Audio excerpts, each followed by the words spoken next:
ಧಾರವಾಡ ಹುಬ್ಬಳ್ಳಿ ಧಾರವಾಡ ತ್ವರಿತ ಸಂಚಾರ ಸೇವೆ ಒದಗಿಸುತ್ತಿರುವ HDBRTS ಚಿಗರಿ ಬಸ್ಗಳ ಅವಾಂತರ ಸದ್ಯಕ್ಕೆ ಸರಿಯಾಗುವ ಲಕ್ಷಣಗಳು ಕಾಣ್ತಾ ಇಲ್ಲ. ಇತ್ತೀಚೆಗೆ ಚಿಗರಿ ಬಸ್ ಬ್ರೇಕ್ ಫೇಲ್ ಆಗಿ ಜೆಎಸ್ಎಸ್ ಕಾಲೇಜ್ ಒಳಗಡೆ ನುಗ್ಗಿ ಅವಾಂತರ ಸೃಷ್ಟಿ ಮಾಡಿತ್ತು.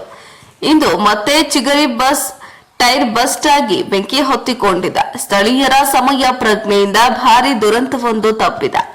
ಹೌದು, ಧಾರವಾಡ ನಗರದ ಗಾಂಧಿನಗರ ಬಳಿ ಈ ದುರ್ಘಟನೆ ನಡೆದಿದ್ದು. ಚಿಗರಿ ಬಸ್ ಹುಬ್ಬಳ್ಳಿಯಿಂದ ಪ್ರಯಾಣಿಕರನ್ನ ಹೊತ್ತು ಧಾರವಾಡ ಕಡೆ ಬರುತ್ತಿರುವ ವೇಳೆ ಗಾಂಧಿನಗರದ ಬಳಿಯ ಸಿಗ್ನಲ್ ಸಮೀಪವೇ ಟೈರ್ ಬಸ್ಟ್ ಆಗಿದೆ. ಇದರಿಂದ ಬಸ್ ಎಂಜಿನ್ ಹಿಂಭಾಗದಲ್ಲಿರೋದ್ರಿಂದ ಅಲ್ಲಿಯೇ ಬೆಂಕಿ ಹೊತ್ತಿಕೊಂಡಿದೆ. ಬೆಂಕಿ ಕಾಣಿಸಿಕೊಳ್ಳುತ್ತಿದ್ದಂತೆ ಸ್ಥಳೀಯರು ಬಸ್ ಚಾಲಕ ಸೇರಿ ನೀರು ಬಳಸಿ ಬೆಂಕಿ ನಂದಿಸಿದ್ದಾರೆ. ಅಗ್ನಿಶಾಮಕ ದಳದವರು ಅಷ್ಟೊತ್ತಿಗೆ ಸ್ಥಳಕ್ಕೆ ಬಂದು ನೀರು ಹರಿಸಿ ಸಂಪೂರ್ಣ ಬೆಂಕಿ ನಂದಿಸಿದ್ದಾರೆ. ಇನ್ನು ಪ್ರಯಾಣಿಕರನ್ನ ಕೆಳಗಿಳಿಸಿ ಬೇರೊಂದು ಬಸ್ ಮೂಲಕ ವ್ಯವಸ್ಥೆ ಮಾಡಲಾಗಿದೆ.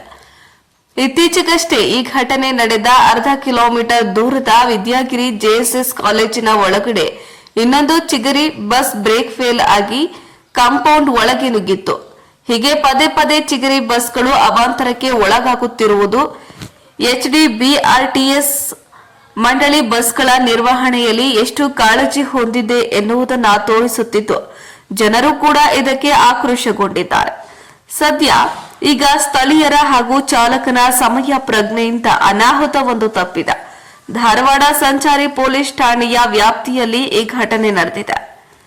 ಬ್ಯೂರೋ ರಿಪೋರ್ಟ್ ಸಂತೋಷ ಮೇದಾರ, ಧಾರವಾಡ.